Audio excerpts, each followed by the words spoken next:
আমার পরিষ্কার কথা হলো এই ৭২ সনের সংবিধান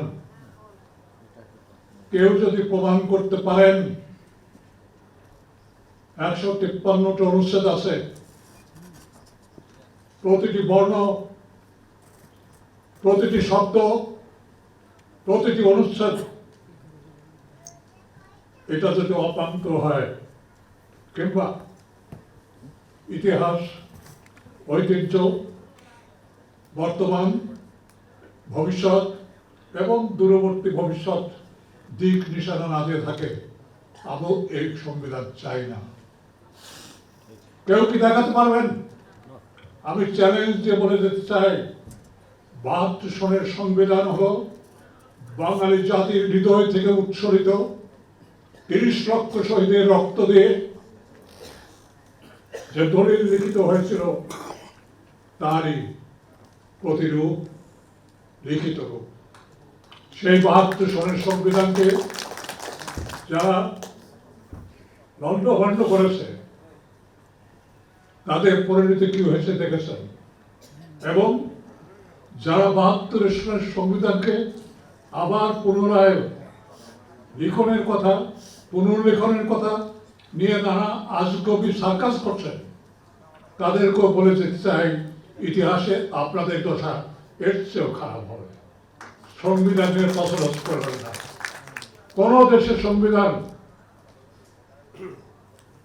পরিবর্তন হয়, সংবিধান হয়, সংশোধন হয়, কিন্তু নতুন করে লেখা হয় না।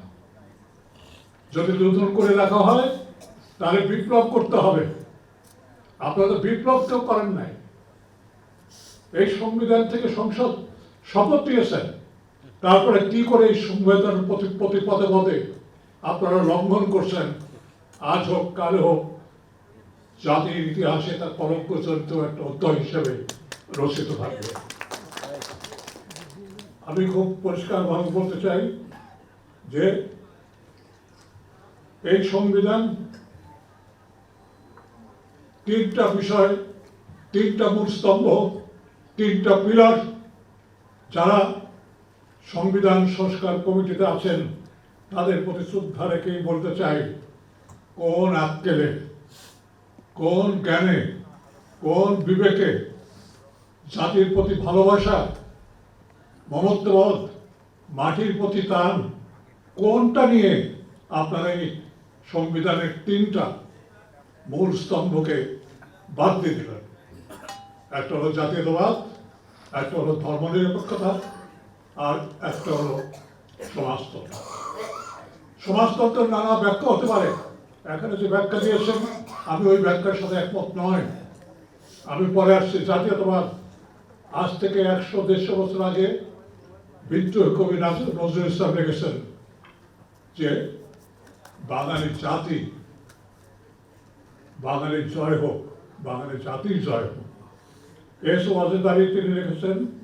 আমি পড়ে শোনাতে চাই, বাঙালির মুসলমানের ধমনীতে বিদেশি রক্ত আছে, আর দেশীয় রক্ত আছে, আর্যের রক্ত আছে, অনার্যের রক্ত আছে, তথাকথিত উচ্চ বংশীয় হিন্দুদের রক্ত আছে, আবার নিজ জাতীয় হিন্দুদের রক্ত আছে। এ সবাইকে নিয়ে, এ সব কিছুকে নিয়েই আমরা সম্প্রীতি গড়ে তুলব, এবং সেটাই হবে আমাদের গৌরব। আর মনে রাখতে হবে, এটাই হলো আমরা বাঙালি জাতীয়তাবাদ। বাঙালি জাতীয়তাবাদ, বাঙালি সম্পর্কে আজকে বাঙালি জাতীয়তাবাদ এবং বাংলাদেশি জাতীয়তাবাদের বিতর্ক থাকতে পারে, কিন্তু জাতীয়তাবাদ তুলে দেবেন তাহলে আপনি কোথায় আছেন? আপনি কি পাকিস্তানি জাতীয়তাবাদ এখানে প্রকারান্তরে সেটা প্রতিষ্ঠিত করতে চান? সেটি করতে চান? তাহলে বলেন আপনারা। আমরা মুক্তিযুদ্ধ রণাঙ্গনে যুদ্ধ করেছি, তখন আমি এমএলএ ছিলাম। আমার স্যার এখানে আসেন, উনি জানেন ১ মার্চ যখন এই খান অধিবেশন বন্ধ করে দেয়, তারপরে যে অসহযোগ আন্দোলন আপনারা জানেন, ওই ৩২ নম্বর বাড়ি থেকে সমস্ত দেশ, সমস্ত রাষ্ট্রের সবকিছু পরিচালিত হতো, আর তার পিছনে সমস্ত আইন কানুন নীতিরীতি আজকে এখানে উপস্থিত আছেন ডক্টর কামাল হোসেন, ব্যারিস্টার আমরুল ইসলাম, তার সাথে সাথে অর্থনৈতিক দিক থেকে রেহমান সোমান, তার সাথে সাথে ছিলেন মুজাফর আহমদ চৌধুরী, নুরুল ইসলাম, এরকম অনেকেই ছিলেন।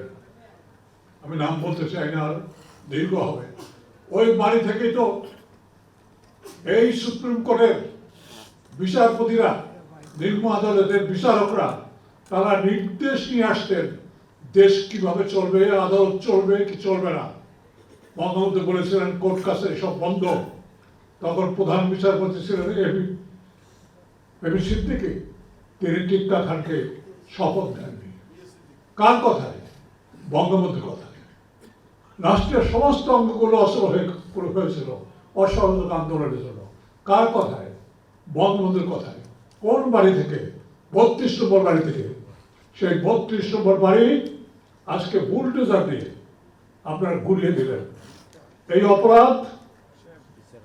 অপরাধ ঐতিহাসিক অপরাধ। এই অপরাধ অমার্জনীয় অপরাধ। এটা হঠাৎ করে হয়নি, 3 দিন ধরে করেছেন। তার অর্থ হলো এই পরিকল্পিতভাবে করেছেন। আর আপনারা মুখে বলেন আইনের শাসন। কোন আইনে কে অর্ডার দিয়েছে আমরা জানতে চাই। এই বাড়ি ভাঙা বলেন। আজকে যদি বিভিন্ন খানে, বিভিন্ন গ্রামে অনেকের ব্যাংক আছে, সে ব্যাংকগুলো যদি পুড়িয়ে দেয়, জ্বালিয়ে দেয় ক্রুদ্ধ জনতা, তাহলে কি হবে? আজকে গণতন্ত্রের কথা বলেন। গণতন্ত্রের পরিবর্তে আজকে মবক্রেসি সৃষ্টি হয়েছে। গণতন্ত্র হয়নি, মবক্রেসি হয়েছে। যার জন্য দেখা যায় যে উড়াল পথে মানুষ মেরে ঝুলিয়ে রাখে। কার বিচার হয়েছে? কার বিচার হয় না। কে বিচার করবে? যারা নিজেরা আইন মানে না, তারা বিচার করবে এগুলো। পুলিশ জমানা হলো, সে বিচার হয়েছে? হয় না। তাহলে ইন্ডেমনিটি সব জায়গায় চলে না। আপনি ইন্ডেমনিটির কথা বলছেন, সব জায়গায় চলে না। মানব ইতিহাসে আছে, বঙ্গবন্ধু হত্যার ব্যাপারে করা যাবে না, ইন্ডেমনিটি দিয়েছিল। আমরা তখন সে দায়িত্ব পালন করেছিলাম জাতির স্বার্থে। আচ্ছা যাক, সে কথা আমি বলবো না। আমি যেটা বলতে চাই, দুটোই ধারণা দিতে চাই শুধু, তাও ইতিহাসবিদদের নয়, সামরিক বাহিনীর। মুক্তিযুদ্ধের সময় প্রধান সেনাপতি ছিলেন জেনারেল ওসমানী। তার লেখা থেকে আমি একটু আপনাদের পড়ে শোনাতে চাই। উনি কি বলছেন? ব্যক্তিগতভাবে বাঙালি জাতীয়তাবাদের চেতনার সঙ্গে আমার পরিচয় 1951 সালে। আর তখন আমি পাঞ্জাব রেজিমেন্ট থেকে ইস্ট বেঙ্গল রেজিমেন্টের 1ম ব্যাটালিয়নের অধিনায়ক রূপে বদলি হই। এটা পশ্চিম পাকিস্তান ছিলেন। আমি প্রথম বাঙালি লেফটেন্যান্ট কর্নেল এই পল্টনে অধিনায়ক হিসেবে যোগদান করি। সেদিন সৈন্যরা আনন্দ আর গর্বের সঙ্গে বলা করছিল, আমরা বাঙালি এসেছে আমাদের নেতা রূপে, অধিনায়ক রূপে। আর জিয়া রহমান সাহেব কি বললেন? স্বাধীনতার 9 সপ্তাহের ভিতরে উনি বললেন, আমি যদি একটু পড়ে শোনাই, প্রবন্ধটার নাম হলো একটি জাতির জন্ম। দেখেছেন আপনারা, 72 সনে প্রকাশিত হয়েছে, 74 সনে প্রকাশিত হয়েছে এবং 79 সনে প্রকাশিত হয়েছিল। সেটা বিএনপি থেকে, বিএনপি নাম দিয়ে, তার সেলের নাম দিয়ে, দাম ছিল 2 টাকা। সেখানে উনি কি বলেছেন? অল্প কথায় আমি বলবো। তার কথায়, পাকিস্তান সৃষ্টির পর ঐতিহাসিক ঢাকা নগরীতে মিস্টার জিন্নাহ যেদিন ঘোষণা করলেন একমাত্র উর্দু হবে পাকিস্তানের রাষ্ট্রভাষা, আমার মতে, মানে জিয়া রহমানের মতে, ঠিক সেই দিনই বাঙালির হৃদয়ে অঙ্কুরিত হয়েছিল বাঙালি জাতীয়তাবাদ। আর কি জন্ম হয়েছিল একটা জাতির। 1000 বছর ধরে আমরা যুদ্ধ করেছি, হাজার বছর ধরে আমরা লড়াই করেছি, হাজার বছর ধরে রক্ত সংগ্রাম করে আমরা বারবার এই বাংলাকে স্বাধীন করার জন্য একটা জাতি রাষ্ট্র গঠন করার জন্য চেষ্টা করেছি। আমরা ব্যর্থ হয়েছি। এক মহামানব এলেন, তিনি সমস্ত বাঙালি জাতিকে এক করে তার উদাত্ত আহ্বানের নির্দেশে আমরা জাতি রাষ্ট্র প্রতিষ্ঠা করলাম। আমাদের কোনো জাতি রাষ্ট্র ছিল না, জাতি ছিল কিন্তু জাতি রাষ্ট্র ছিল না। সেই জাতি রাষ্ট্র হলো বাংলাদেশ, নেশন স্টেট। এটা ধর্মীয় রাষ্ট্র নয় পাকিস্তানের মতো, এটা জাতি রাষ্ট্র, বাঙালির জাতির জাতীয়তাবাদের রাষ্ট্র। জিয়া রহমান লিখলেন, তার কথা কোর্স করছি, উনি বললেন ঠিক 7ই মার্চ এলো, জাতির পিতা বঙ্গবন্ধু শেখ মুজিবুর রহমানের উদাত্ত আহ্বানে সারা দেশে শুরু হলো ব্যাপক অসহযোগ আন্দোলন। 7ই মার্চ রেসকোর্স ময়দানে বঙ্গবন্ধু ঐতিহাসিক ঘোষণা দিলেন। সেটা ছিল আমাদের কাছে, মানে সেনাবাহিনীর কাছে গ্রিন সিগন্যাল। তাদের কি বোঝেন? আচ্ছা, বঙ্গবন্ধুর নাম নিশানা সব মুছে ফেলা হচ্ছে, তার সব কিছুকে আজকে ধ্বংস করা হচ্ছে। আমরা নীরবে নিভৃতে কাপুরুষের মতো সেটা দেখে অনুচ্চ শব্দে আমরা বসে আছি। বাঙালি জাতি চিরদিন এই কাজটাই করেছে। লর্ড ক্লাইভ 1954 সনে 1754 সনে তিনি লিখেছেন, বাঙালি জাতি সাহসী যদি এক হয়, ব্যক্তিগতভাবে ভীরু, তারা কাপুরুষ, তারা নিন্দুক, বাকপটু এবং তারা বিশ্বাসঘাতক, তারা প্রতারণায় ফলো করে। আমরা তো প্রতারক জাতি, সেটিকে আমরা স্বীকার করে নেব। এত বছর পরে এসে আমরা প্রতারক জাতি নয়। আত্মজিজ্ঞাসা, আত্মমর্যাদার ভিতর দিয়েই আমাদের নবজাগৃতি নিয়ে আবার এই স্বপ্নের সোনার বাংলা, আমাদের যে স্বপ্ন আকাঙ্ক্ষা ছিল মুক্তিযুদ্ধের ভিতরে, আমরা সেটাকে বিনির্মাণ করতে চাই। তার জন্য দরকার কি? ধর্মনিরপেক্ষতা। ধর্মনিরপেক্ষতা মানে ধর্মহীনতা নয়। বঙ্গবন্ধুই বলেছেন, ডক্টর কামাল হোসেন সাহেব তা লিখেছেন, ধর্মহীনতা নয়, যার যার ধর্ম শেষে পালন করবে। রাষ্ট্র তার ধর্ম পালন করবে, হিন্দু তার ধর্ম পালন করবে, মুসলমান তার ধর্ম পালন করবে, বৌদ্ধ খ্রিস্টান যার যার ধর্ম পালন করবে। সেই ধর্মীয় স্বাধীনতা সবারই থাকবে, কিন্তু ধর্ম নিয়ে কেউ ব্যবসা করবে, ধর্ম নিয়ে কেউ রাজনীতির অঙ্গনে নিয়ে যাবে। আবুল ফজল সাহেব যে কথা বলেছেন সেটা হলো এই, ধর্মের ভিতরে যদি রাজনীতি ঢুকে যায় তাহলে রাজনীতি থাকে না, আর রাজনীতির ভিতরে যদি ধর্ম ঢুকে যায় তাহলে ধর্ম থাকে না। আজকের বর্তমান অবস্থা চিন্তা করে দেখেন। আজকে এই ধর্ম নিরপেক্ষতা তুলে দেওয়ার ফলে লক্ষ্য করবেন ধীরে ধীরে উগ্র ধর্মীয় উগ্রবাদী শক্তির, ধর্মান্ধ শক্তির উত্থান ঘটছে, যেটা কোনো রকমে আমরা হতে দিতে পারি না। আর সেই ধর্মনিরপেক্ষতা, সেই কনসেপ্ট, সেই চেতনা আপনার তুলে দিলেন, সুপারিশ করলেন। আপনার সুপারিশ কে মানে? কে আপনারা? আমাদের প্রশ্ন করা হয় ৭০ সনের নির্বাচনে আমরা জয়লাভ করেছিলাম পাকিস্তান থেকে, আমরা এসে ৭২ সনে আমরা সংবিধান করার অধিকার রাখি না, নৈতিক অধিকার রাখি না। এইটা লেখা আছে, ওনাদের সুপারিশ লেখা আছে। তাহলে আমরা বলেন ৪৬ সনের নির্বাচন জয়লাভ করার পরে ভারতে যে পরিষদ গঠিত হয়েছিল তারা সংবিধান রচনা করলো কিভাবে? পাকিস্তান যে গঠিত হয়েছিল, পাকিস্তানের সংবিধান রচনার জন্য তারা যে প্রচেষ্টা নিয়েছিল, গণপরিষদ করেছিল কিভাবে? ওই একই ধারাবাহিকতায় আমরা বাংলাদেশেও যারা নির্বাচিত হয়েছিলাম 10ই এপ্রিল আমরা স্বাধীনতা ঘোষণা করে স্বাধীনতা সনদ লিখিত করে আমরা মুক্তি সংগ্রামে অবতীর্ণ হয়েছিলাম পাকিস্তানকে কবর দিয়ে। সেই দিন থেকে আমরা গণপরিষদ গঠন করেছিলাম, গণপ্রজাতন্ত্রী বাংলাদেশ। আজকে কি একটা জঘন্য ব্যাপার,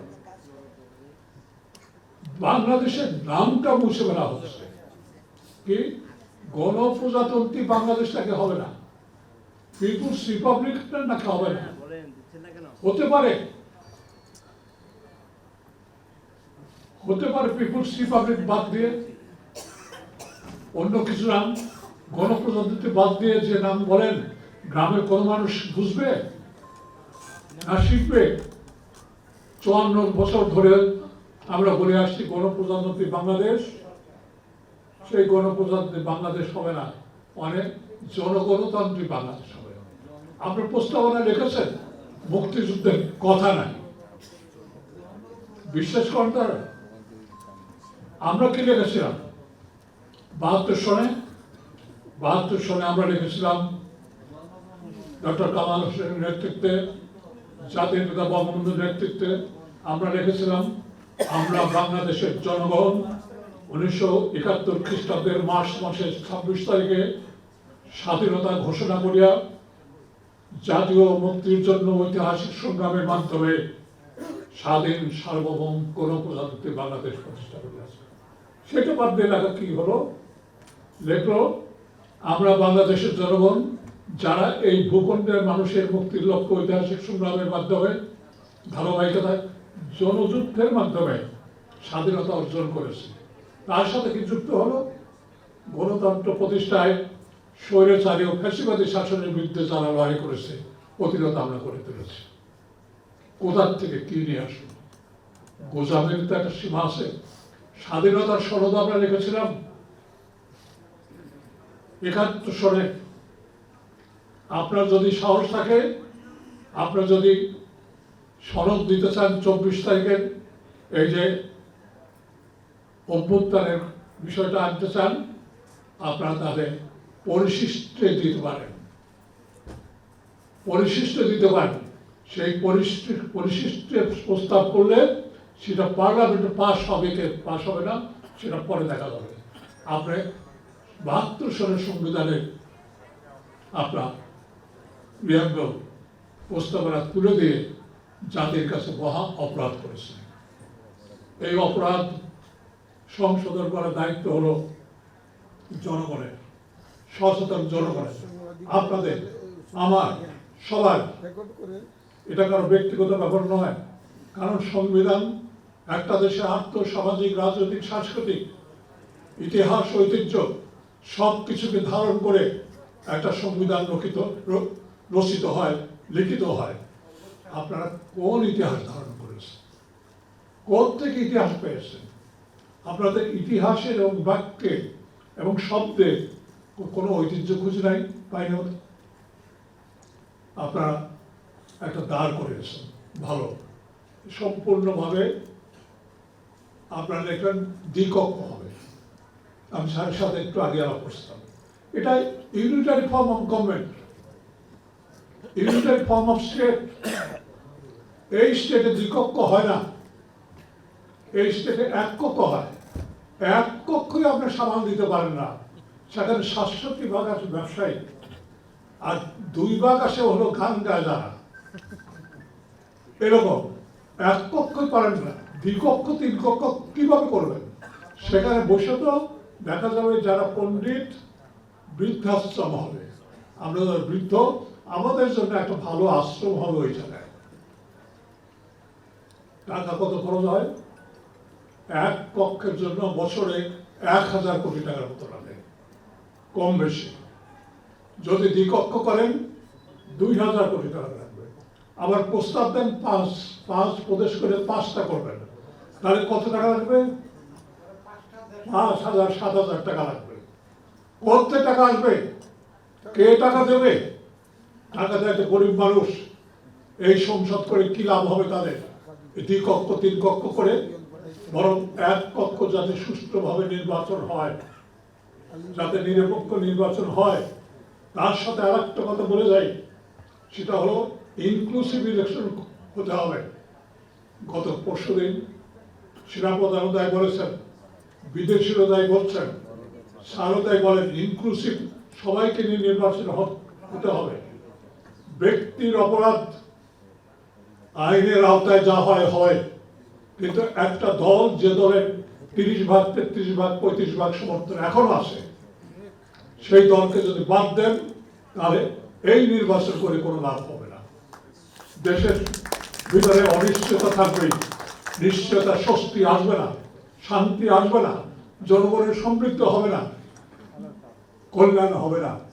এইরকম রাষ্ট্র ব্যবস্থাপনার ভিতরে আমরা কি করে সবাই মিলে নতুন চিন্তায় কারোর মধ্যে অনুরাগ বা বিদ্বেষ না রেখে আমরা আবার সম্মিলিতভাবে এককভাবে না হয়ে সবাই মিলে রাষ্ট্রটাকে গঠন করতে পারি, নির্মাণ করতে পারি মুক্তিযুদ্ধের চেতনায়। মুক্তিযুদ্ধের চেতনা বলে আমরা ভোট ডাকাতি করেছি, অস্বীকার করার উপায় নেই। আমরা মুক্তিযুদ্ধের চেতনা বলে অবমূল্যায়ন করেছি, মুক্তিযুদ্ধের চেতনা বলে আমরা ধর্মনিরপেক্ষতার বদলে রাষ্ট্র ধর্মকে প্রাধান্য দিয়েছি। এগুলো আমাদের অপরাধ। সেই অপরাধ স্বীকার করেই নতুন উদ্যমে আমাদের আসতে হবে। এদেশ আমার, এদেশের মাটি আমার, এদেশের মানুষ আমার, এদেশ কৃষক শ্রমিক সবাই আমার, এদেশের ছাত্র জনতা আমার। আমরা মিলে এই রাষ্ট্রটাকে নতুন ভাবে গঠন করব। সেই সুযোগ এসেছে এমন, সেই সুযোগটা আমরা যেন দলীয় দৃষ্টিকোণ থেকে, সংকীর্ণ দৃষ্টিভঙ্গি থেকে আমরা যাতে বিচার না করি, সার্বিক বিচারে রাষ্ট্রের কল্যাণে, মানুষের কল্যাণে আমরা যেন সেইভাবে অগ্রসর হই, সেই আশা করব। আমি বক্তৃতা বাড়াবো না, এর উপর 3-4 ঘন্টা আমি বক্তৃতা করতে পারি সংবিধান নিয়ে স্যারের আশীর্বাদে। তবে আমি এইটা শেষ পর্যন্ত বলতে চাই, সামনে আমাদের দুস্তর পারাপার লঙ্ঘিত হবে। আমি বলতে চাই, হে বিহঙ্গ বিহঙ্গ মোর এখনো অন্ধ, বন্ধ করো না পাখা।